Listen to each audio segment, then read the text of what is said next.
Hashtag short, guys. 2017 Dodge Charger. I'm at Brothers Motors, by the way. We got this Charger here. We got to get checked out. Making some weird knocking noise and it's overheating, guys.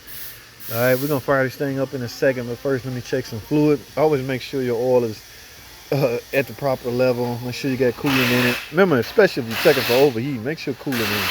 All right, so we're going to fire this thing up and see exactly what's going on. Let's get it. Oh, yeah. Yeah, that's what it is. And plus, that's why it's overheating. Yeah, it's like a walking, man. The water pump. Yeah, you overheating now. It's one of those, you got to do this first and then. Man, y'all see that water pump walking, guys? Be careful with that because there's a small, slim chance that they severely overheated this engine.